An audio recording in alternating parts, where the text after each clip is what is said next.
नमस्कार दोस्तों, स्वागत है आपका अपने YouTube चैनल पे। और इस वीडियो में हम विज्ञान की सीरीज़ में जो विज्ञान के कुछ महत्वपूर्ण क्वेश्चंस हैं, तथ्य हैं, फैक्ट हैं, उन पे हम डिस्कस करने वाले हैं। और जो आज का सामान्य विज्ञान का टॉपिक होगा वो होगा यांत्रिकी और गुरुत्वाकर्षण। यांत्रिकी में हम द्रव्यमान की बात करेंगे, ठीक है, और बल की बात करेंगे, त्वरण की बात करेंगे, कार्य की बात करेंगे और बात करेंगे ऊर्जा की बात करेंगे, ठीक है। इस साथ में संवेग और गति की बात करेंगे। तो ये सारे टॉपिक हमारे यांत्रिकी से होंगे और साथ में हम कुछ जो फैक्ट है वो गुरुत्वाकर्षण के भी लेंगे। तो आइए स्टार्ट करते हैं आज का सेशन दोस्तों। आज का जो पहला फैक्ट है वो है साधारण यंत्र किसी व्यक्ति की सहायता करता है। जो साधारण यंत्र होता है वो किसी व्यक्ति की सहायता करता है कम बल का प्रयोग करके भी उतनी ही मात्रा को कम करने में। यहाँ पर ये आपसे ये कहा जाता है कि यंत्र होता क्या है। कोई भी यंत्र एक व्यक्ति की जो मदद है वो कैसे करता है। अब कोई हो, अगर आपका समय कोई बचा रहा है, आपको बल भी कम प्रयोग करना पड़ रहा है, तो क्या होता है, एक यंत्र होता है। तो यहाँ पर इस फैक्ट में आपको एक डेफिनेशन दी गई है कि यंत्र होता क्या है। अब देखिए, साधारण यंत्र किसी व्यक्ति की सहायता कैसे करता है, कम बल का प्रयोग करके उतनी ही मात्रा में काम करने में। कोई काम करना है तो उसमें उसको कम बल प्रयोग करना पड़े और काम हो जाए, तो वो क्या है, वो मशीन है, वो मैकेनिज्म है, वो एक यंत्र है। समझ गए। तो ये अगला जो फैक्ट है वो है एक व्यक्ति एक संदेशशील जो सेंसिटिव तराजू पर खड़ा है, यदि वह गहरी सांस अंदर लेता है तो तराजू की रीडिंग कैसी होगी। क्या है, एक व्यक्ति एक जो संवेदनशील जो सेंसिटिव तराजू है उसके ऊपर वो खड़ा हुआ है और यदि वह गहरी सांस अंदर लेता है तो तराजू की रीडिंग घटेगी या बढ़ेगी। अब आप समझेंगे कि सांस लेता है तो उसके वेट में कुछ आई चीज़ें और प्लस हुई होंगी, लेकिन ऐसा नहीं है। जो तराजू की रीडिंग है वो घटेगी। अगला जो फैक्ट है दोस्तों वो है वॉशिंग मशीन का कार्य सिद्धांत क्या है। जिस सिद्धांत पे वॉशिंग मशीन कार्य करती है वो सिद्धांत क्या है, तो वो क्या होता है, अपकेंद्रण। आपने अपकेंद्रण और अभिकेंद्रण पढ़ा होगा। तो जो अपकेंद्रण है वो उसका सिद्धांत क्या है, मशीन जो वॉशिंग मशीन काम करती है ना, गोल गोल घुमाती है, तो उसी से अपकेंद्रण की वजह से ही कपड़ों से जो गंदगी होती है वो साफ होती है। प्रक्षालन मशीन की कार्यप्रणाली का क्या सिद्धांत है, तो वो अपकेंद्रीकरण है। और विस्थापन, वेग, बल और आयतन में से सदिश राशि क्या है, वेक्टर क्या नहीं है, सदिश राशि कौन सी नहीं है। तो इसमें जो आयतन है वो सदिश राशि नहीं है और बाकी जो वेग, विस्थापन, बल, त्वरण, ठीक है, वेग, विस्थापन, बल, त्वरण ये आपकी सदिश राशियाँ हैं और बाकी सारे अदिश राशि हैं। सॉरी, ये सब अदिश राशि हैं और बाकी ये जो है आयतन जो है वो सदिश राशि नहीं है। अब अगला जो फैक्ट है समय, चाल, विस्थापन, दूरी में से सदिश राशि क्या है, तो विस्थापन। वेग, विस्थापन, बल, त्वरण ये सारी जो हैं वो क्या है, अलग राशियां हैं और इसमें समय, चाल, विस्थापन, दूरी में से जो सदिश राशि है वो विस्थापन हो गया। तो वेग जो है, बल, वेग, विस्थापन, त्वरण ये होती है सदिश राशियाँ। और जैसे समय हो गया, चाल हो गया और ये दूरी हो गई, ये एक तरीके की अदिश राशियाँ हैं। अदिश और सदिश राशि में हल्का सा अंतर है, आप उसको एक बार ध्यान देंगे तो सही हो जाएगा आपके लिए। संवेग, दाब, ऊर्जा और कार्य में से सदिश राशि क्या है, तो ये है संवेग। संवेग जो है वो सदिश राशि है और बाकी जो दाब है, ऊर्जा, कार्य है, ये क्या है, अदिश राशियाँ हैं। इनमें कोई दिशा नहीं होती है। पदार्थों के संवेग, संवेग क्या होता है, मोमेंटम होता है और वेग के अनुपात में जो भौतिक राशि प्राप्त की जाती है वो क्या है, वो है द्रव्यमान। जो पदार्थों का संवेग और वेग के अनुपात में जो भौतिक राशि प्राप्त होती है उसे हम द्रव्यमान बोलते हैं। बल का जो गुणनफल बराबर किसके होता है, द्रव्यमान और त्वरण का जो गुणनफल होता है वो बराबर बल होता है। अगला दोस्तों फैक्ट है, यदि किसी घन के आयतन और पृष्ठ क्षेत्रफल को निरूपित करने वाली संख्या समान हो तो उस घन के किनारे की लंबाई माप की इकाई होगी, वो होगी 6। किसी घन के आयतन और पृष्ठ क्षेत्रफल को निरूपित करने वाली संख्या समान है।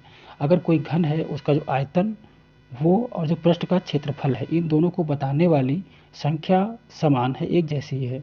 उस घन के जो किनारे की लंबाई है, उस घन के किनारे की लंबाई की माप इकाई में कितनी होगी, 6 होगी। मतलब उसकी जो एक लंबाई वो कितनी होगी, 6 होगी।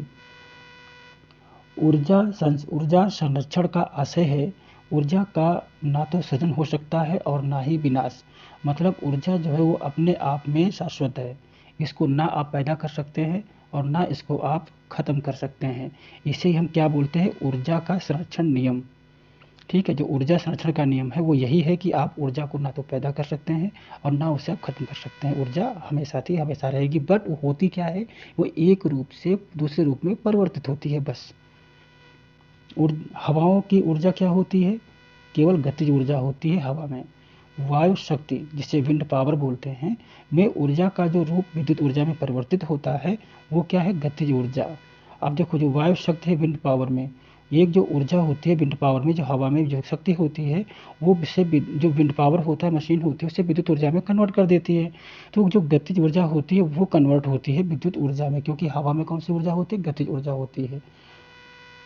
एक ट्रेन एक ट्रेन जैसे ही चलना आरंभ करती है, उसमें बैठे हुए यात्री का सिर पीछे की ओर झुक जाता है।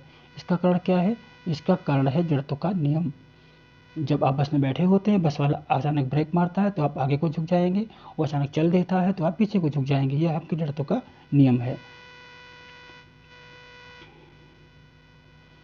अगला जो फैक्ट है वो है, एक पूर्णतः घर्षणहीन पृष्ठ पर खड़ा एक व्यक्ति सीटी बजाने से अपने को गति में ला सकता है।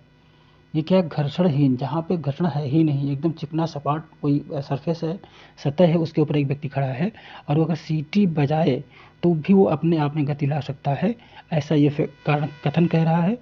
और इसका जो कारण है वो ये है, यदि किसी तंत्र पर कोई बाह्य बल क्रियाशील नहीं है तो उसका संवेग एज परिवर्तित नहीं हो सकता।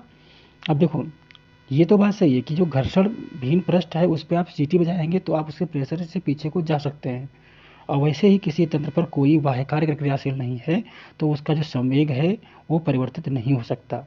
समझ गए, तो ये दोनों चीज़ें सही हैं, लेकिन एक दूसरे का ये स्पष्टीकरण नहीं है। वही आपका आंसर भी बोल रहा है कि ए आर दोनों सही हैं, लेकिन जो आर है, जो कारण है, वो कथन का स्पष्टीकरण नहीं है। अगला जो फैक्ट है दोस्तों वो है, सड़क पर चलने की अपेक्षा बर्फ पर चलना कठिन है। ऐसा क्यों होता है, हम सड़क पर अच्छे से चल लेते हैं, लेकिन अगर बर्फ़ पर चलना पड़ जाए तो हम थोड़ा सा कठिनाई मापते हैं, या अभी हल्की सी बारिश हो जाए तो उसी कच्चे सड़क पे हमें चलने में थोड़ा सा प्रॉब्लम होती है। ऐसा क्यों, बर्फ़ में सड़क की अपेक्षा घर्षण बल कम होता है। जब जब बारिश होती है तो सड़कों पे, फर्श पे पानी गिर जाता है, तो वहाँ पर एक चिकनाई आ जाती है और घर्षण बल जो है कम हो जाता है। तो जहाँ पे घर्षण बल कम होगा वहाँ आपको चलने में दिक्कत होगी, और सड़क पर क्या होता है, घर्षण बल अधिक होता है, तो उसमें आप आसानी से चल लेते हैं। भरी हुई गाड़ी को चलाने में उसे चलायमान रखने के लिए आवश्यक ताकत से अपेक्षाकृत ताकत से धक्का देना पड़ता है, क्योंकि मतलब ये है कि कोई जब गाड़ी खड़ी हुई है उसको चलाने में, मतलब वहाँ से उसको आगे से धक्का देने में, और जब वो गाड़ी चल रही होती है तब जो ताकत लगती है, दोनों में अंतर होता है। क्योंकि एक चीज़ जब खड़ी हुई है तो उसको गति में लाने के लिए हमें ज़्यादा ताकत चाहिए, और एक चीज़ चल रही है वही चीज़, तो उसमें हमें उतनी ताकत नहीं चाहिए होती है। वो ऐसा इसलिए होता है क्योंकि एक बार गाड़ी चल पड़ने के बाद घर्षण बल कम हो जाता है। जब वो खड़ी होती है तो घर्षण बल क्या होता है, स्थिर होता है, जब चल पड़ती है तो वो कम हो जाता है। तो इसमें घर्षण बल ही होता है, जो भरी हुई गाड़ी जो खड़ी है उसमें ताकत ज़्यादा लगेगी गति लाने में, और जब चल रही होती है तो उसको और चलाए रखने में आपको पावर कम ज़रूरत पड़ती है। ये चीज़ है।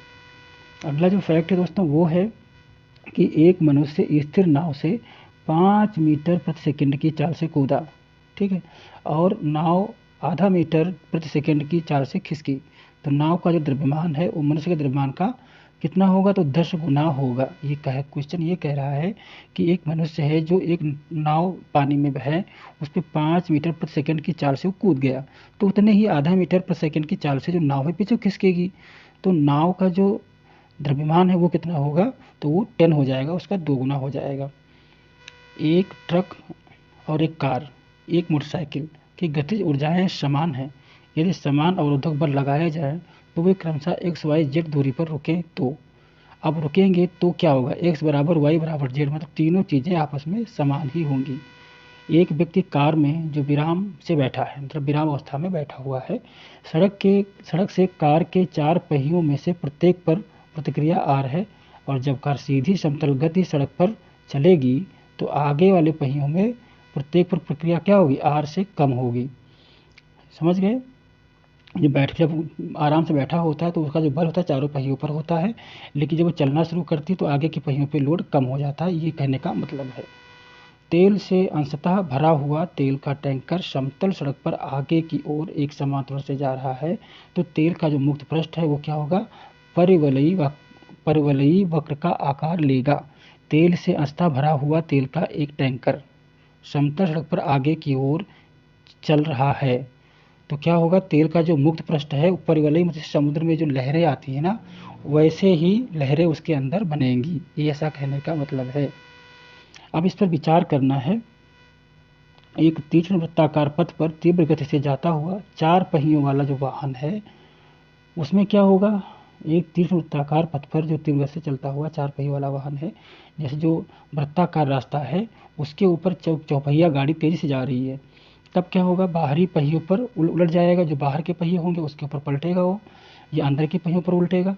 अंदर के पहियों पर तो उलटना नामुमकिन है, बाहर की तरफ फिसलेगा ये हो सकता है, अंदर की तरफ फिसलेगा ये नहीं हो सकता है, क्योंकि जब रास्ता इस तरीके से होगा और कोई गाड़ी इस तरीके से चलेगी तो जो इसका पावर है वो बाहर की तरफ फोर्स होगा, तो ये बाहर की तरफ ही पलटेगी।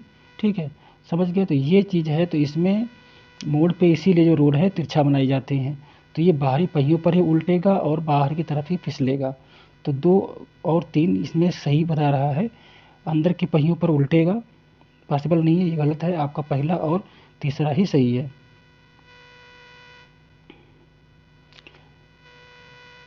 अगला है त्वरण को ज्ञात करने का सूत्र क्या है, तो ये होता है A बराबर V माइनस यू बटा टी, इसका सूत्र होता है।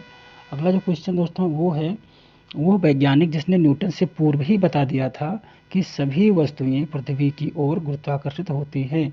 मतलब न्यूटन से पहले एक वैज्ञानिक कोई ऐसे थे जिन्होंने ये बता दिया था कि धरती किसी न किसी को जो ऊपर जाती है उन चीज़ों को अपनी तरफ खींचती है और ऐसे गुरुत्वाकर्षण बल टाइप का होता है, वो थे ब्रह्मगुप्त। गुरुत्वाकर्षण का सिद्धांत दिया किसने था, तो ये दिया था आइजैक न्यूटन ने ही दिया था।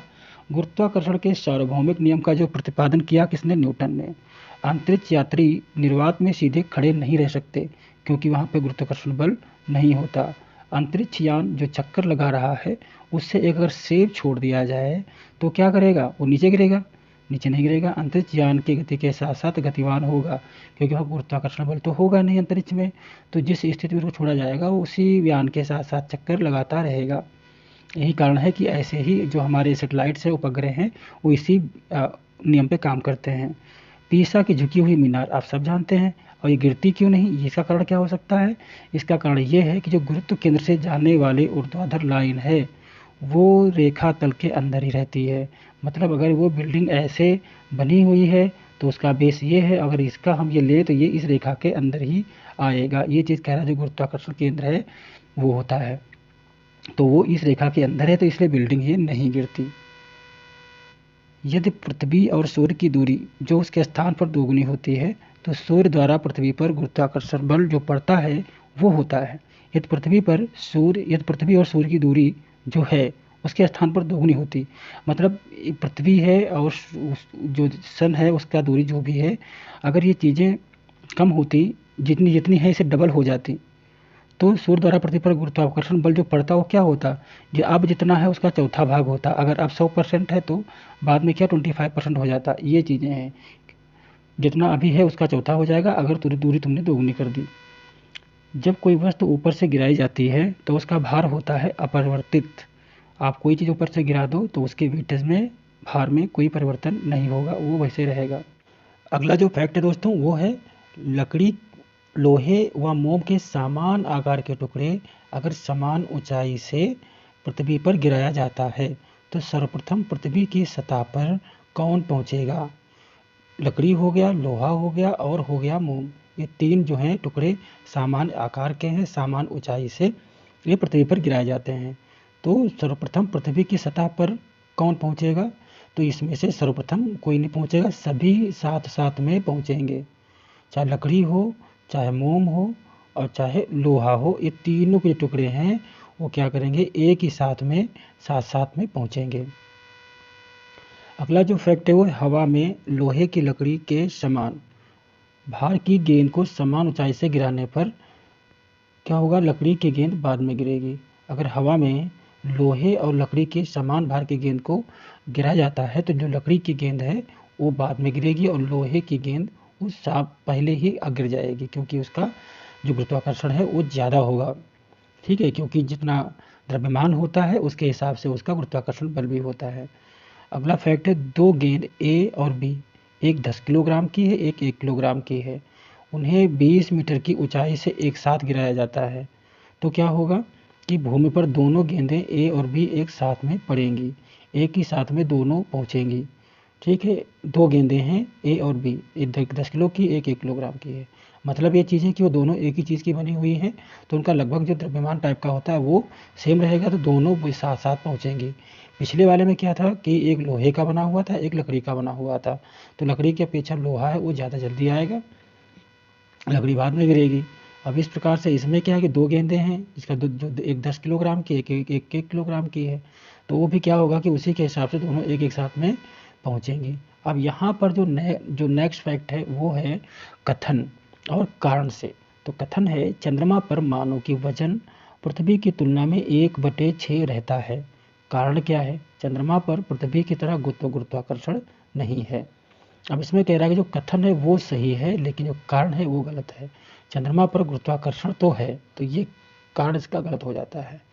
और चंद्रमा पर जो मानव का वजन है वो 1/6 रहता है, ये सही है। तो ये जो फैक्ट है आपको याद रखना है भाई, कि जो चंद्रमा पर है मानव का वजन पृथ्वी की तुलना में 1/6 रहता है। मतलब अगर तुम्हारा 10 किलो का वजन है तो इसको आप 6 से भाग कर दो, उतना वजन आपका चंद्रमा पर रहेगा। अगला जो फैक्ट है दोस्तों वो है, किसी पिंड का भार ध्रुवों पर सर्वाधिक होता है। अगर ये पूछा जाता है कि कोई चीज़ है उसका सबसे ज़्यादा जो भार है वो कहाँ पर होगा, तो वो ध्रुवों पर सबसे ज़्यादा होगा। और उसकी जो सेंट्रल फोर्स होता है मानव, मतलब जो विषुवतीय क्षेत्र में केंद्र पर, वहाँ पे सबसे कम होगा। मानव शरीर का जो भार होता है ध्रुवों पर अधिकतम होता है, ये तो मैंने आपको बता दिया।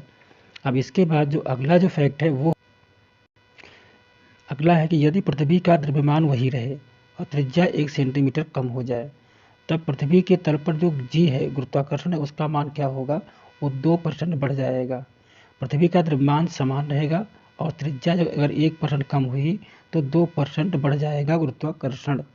ठीक है, विनाशकारी भूकंप के गुरुत्व के कारण त्वरण होगा। अगर कोई विनाशकारी भूकंप आता है तो गुरुत्वाकर्षण के कारण जो त्वरण पैदा होगा वो कितना होगा, वो 980 सेंटीमीटर पर सेकंड स्क्वायर से, ठीक है, जाएगा। उसके बाद है कि एक वस्तु का पृथ्वी पर जो द्रव्यमान है 100 किलोग्राम है। अगर चंद्रमा पर गुरुत्व जनित त्वरण है तो चंद्रमा पर वस्तु का द्रव्यमान कितना होगा, 100 किलोग्राम ही होगा। ठीक है, जितना यहाँ पे है उतना वहाँ पे रहेगा। एक वस्तु की पृथ्वी पर जो द्रव्यमान है 100 किलोग्राम, तो द्रव्यमान वहाँ भी उसका सेम रहेगा। गुरुत्वजनित त्वरण जो है वो 10 मीटर पर सेकंड होता है, यहाँ पे जो चंद्रमा का है वो 10⁶ होगा। भारहीनता की स्थिति कहाँ पर होती है, गुरुत्वाकर्षण की शून्य स्थिति पर। अगर भारहीनता की स्थिति तभी पैदा होगी जहाँ पर गुरुत्वाकर्षण बिल्कुल कम होगा। और उसके बाद जो यहाँ पे कुछ फैक्ट है जो सुमेलित करने हैं, जैसे रेडियम की खोज किसने करी, तो मैडम क्यूरी ने करी। और पेंसिलिन की खोज किसने करी, अलेक्जेंडर फ्लेमिंग ने करी है। और एक्सरे की खोज किसने करी है, WK रॉटजन, इन्होंने एक्सरे की खोज करी है। और चेचक की जो खोज करने वाले वैज्ञानिक का नाम है एडवर्ड जेनर, है ना। तो ये आपको याद करने हैं, रेडियम के लिए मैडम क्यूरी, पेंसिलिन के लिए अलेक्जेंडर फ्लेमिंग, एक्सरे के लिए WK रॉटजन और चेचक के लिए एडवर्ड जेनर। अगला जो फैक्ट है दोस्तों वो है, पृथ्वी अपने कक्ष में लगभग 4400 किलोमीटर प्रति घंटा की गति से घूमती है। इस तेज गति को हम अनुभव नहीं करते, क्यों नहीं अनुभव करते। आप ये देखिए कि जो पृथ्वी है अगर वो 4400 किलोमीटर पर घंटे की रफ्तार से घूमती है अपने कक्ष में, लेकिन हम इसका अनुभव नहीं करते, क्योंकि अपने कक्ष में पृथ्वी की जो गति है की अपेक्षा में हमारी गति शून्य है। जो पृथ्वी कक्ष में पृथ्वी की गति की अपेक्षा जो मेरी गति वो शून्य है। ठीक है, इसलिए हम उस चीज़ को अनुभव नहीं करते। यदि पृथ्वी का गुरुत्वाकर्षण बल अचानक लुप्त हो जाता है, गुरुत्वाकर्षण बल खत्म हो जाए, तब क्या होगा, वस्तु का भार शून्य हो जाएगा, परंतु उसका द्रव्यमान वही रहेगा। भाई वह भार शून्य हो जाएगा लेकिन जो द्रव्यमान है वो उस सबका वही रहेगा। अगला जो फैक्ट दोस्तों वो है, पृथ्वी पर चारों ओर परिक्रमा कर रहा कृत्रिम उपग्रह इसलिए पृथ्वी पर नीचे नहीं गिरता, क्योंकि पृथ्वी का आकर्षण उसकी गति के लिए आवश्यक त्वरण प्रदान करता है। जो उसका गुरुत्वाकर्षण जो आकर्षित करता है, और जहाँ पे ये लेवल होता है कि वहाँ से वो ख़त्म हो जाता है, ऊपर से भी उसके ऊपर एक प्रभाव पड़ता है, तो वो वहीं पे रहता है और नीचे वो नहीं गिरता, जैसे हम भू स्थैय उपग्रह बोलते हैं। एक भू उपग्रह अपने कक्ष में निरंतर गति करता है। अपकेंद्र बल के प्रभाव से जो प्राप्त होता है वो क्या है, पृथ्वी द्वारा उपग्रह पर लगने वाला गुरुत्वाकर्षण से एक अपकेंद्रीय बल बन जाता है, जिसकी वजह से जो उपग्रह हैं वो निरंतर चलते रहते हैं अपने हिसाब से। अपने कक्ष में एक उपग्रह पृथ्वी के चक्कर लगाता रहता है। वह ऐसा करता है क्योंकि वो केंद्राभिमुखी बल होता है। प्रकृति के ज्ञात बलों को 4 वर्गों में विभाजित किया जा सकता है, जैसे कि गुरुत्व, विद्युत चुंबकीय, दुर्बल नाभिकीय बल, प्रबल नाभिकीय बल, और चारों में सबसे प्रबल क्या होगा, गुरुत्वीय बल। जितने बल हैं सब में गुरुत्वीय बल सबसे ज़्यादा होता है। किसी लिफ्ट में बैठे हुए व्यक्ति को अपना भार अधिक मालूम पड़ेगा जब लिफ्ट त्वरित गति में ऊपर जा रही हो, कि वो लिफ्ट में कोई व्यक्ति बैठा हुआ है, और उसका सबसे अधिक जो भार तभी मालूम पड़ेगा जब बहुत तेज गति से लिफ्ट ऊपर को जा रही होगी तभी।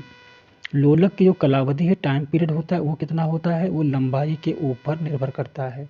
लोलक की जो कालावधि है वो किसके ऊपर डिपेंड होती है, लंबाई के ऊपर, वो कितनी लंबाई पे वो है। लोलक घड़ियाँ गर्मियों में सुस्त हो जाती हैं। ऐसा क्यों होता है, क्योंकि लोलक की लंबाई बढ़ जाती है, जिससे वो उनकी रफ्तार कम हो जाती है।